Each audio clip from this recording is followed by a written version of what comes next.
La Revolución Mexicana ha estallado. Luego de haber permanecido por más de 30 años como presidente de México, Porfirio Díaz sale exiliado a Francia. Francisco I. Madero, hombre acaudalado originario de Coahuila, es el nuevo presidente de la República, luego de unas elecciones que muchos consideran como ejemplares.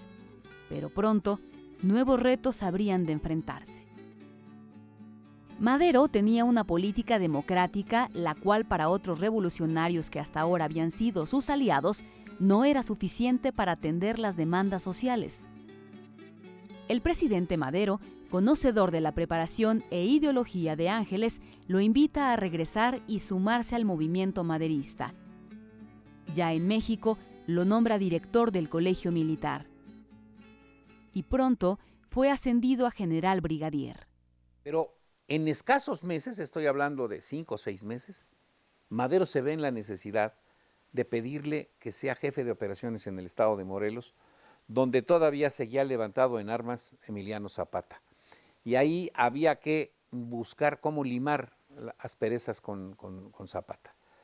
Entonces, sin dejar el colegio militar, Ángeles va a Morelos, inicia una extraordinaria labor conciliadora con Zapata, cosa que no habían hecho sus antecesores y desde luego el propio Huerta, que había inclusive hasta profundizado las diferencias entre el maderismo y el zapatismo. Aquí comienza la gran carrera de Ángeles, que habrá de distinguirse por ser un militar humanista, con estrategias diferentes para alcanzar la victoria. Durante su labor conciliadora con Emiliano Zapata, Ángeles evita los excesos, especialmente contra la población pacífica, en la ya cruenta Revolución Mexicana. Estos principios y valores le ganan el respeto de los zapatistas, incluyendo a su líder. Ya lo está logrando, pero es en ese momento cuando se viene la decena trágica.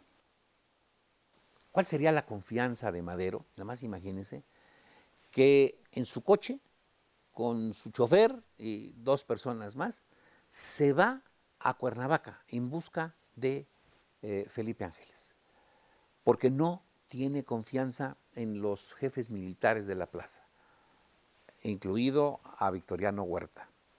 En Morelos, Madero convence a Ángeles de trasladarse a la Ciudad de México para defender la causa maderista, pero el presidente no toma en cuenta algo. Felipe Ángeles era general brigadier, en tanto que Huerta era general divisionario, quedando así bajo las órdenes de quien ya tenía sus planes de traición.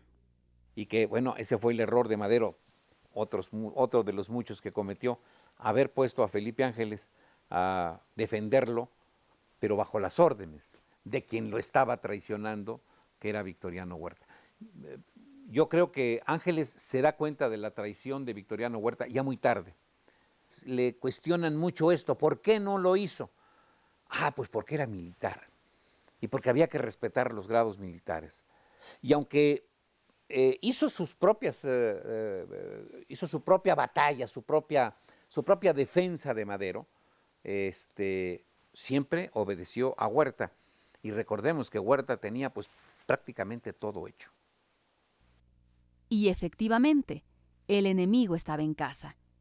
A traición de Victoriano Huerta, Ángeles, el presidente y vicepresidente fueron arrestados. Y el 22 de febrero, Madero y Pino Suárez son asesinados, siendo Ángeles el único al que habrían de respetarle la vida, pese a la cercanía que tenía con estos personajes. ¿Por qué no mató a Felipe Ángeles? Porque Felipe Ángeles era ya todo un emblema para los militares de ese entonces. Por haber sido director del colegio militar, por ser la leyenda que era desde que era estudiante, como profesor, y bueno, pues su estancia en Francia, en fin, era un militar digno de ser imitado por los propios militares. Entonces, no le convenía a Huerta, y entonces decidió desterrarlo.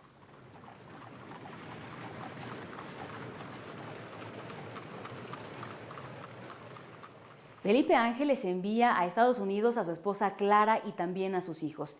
Él es desterrado a Francia, pero no sería por mucho tiempo, porque en octubre de 1913, en pocos meses, regresa a México y se pone a la orden de Venustiano Carranza, quien lo nombra secretario de guerra, pero pronto Ángeles despertaría el celo de algunos militares como Plutarco Elías Calles o Álvaro Obregón. ¿Qué sucede cuando regresa?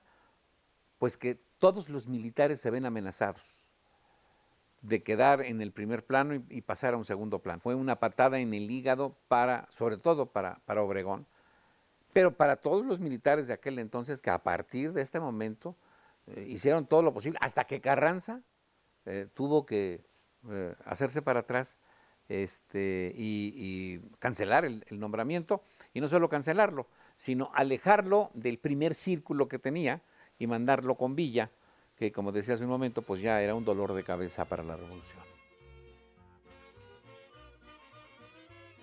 Doroteo Arango, mejor conocido como Pancho Villa, contaba con gran popularidad en el norte del país, especialmente en Chihuahua. Hombre iletrado y con fama de bandolero. Sin embargo, esta bravía y el carácter más mesurado, así como la preparación de Felipe Ángeles, harían una buena mancuerna. Es especialmente en esta etapa cuando Ángeles hace gala de su preparación sobre balística y artillería. Una de las luchas más recordadas, Zacatecas, en 1914.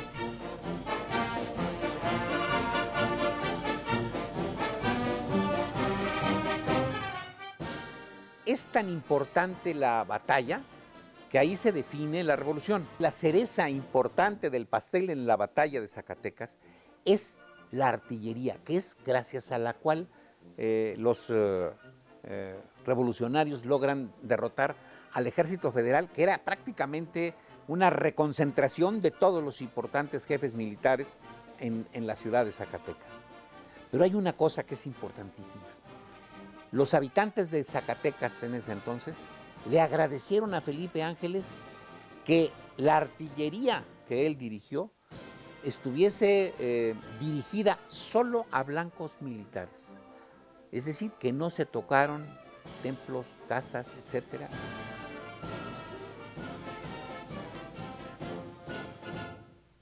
Para 1914, convocan a una convención con el objetivo de unificar las fuerzas revolucionarias y crear un gobierno de transición.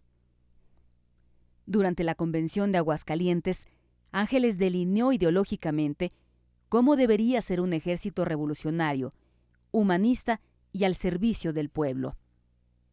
Votó contra Carranza para que dejara de ser el jefe máximo.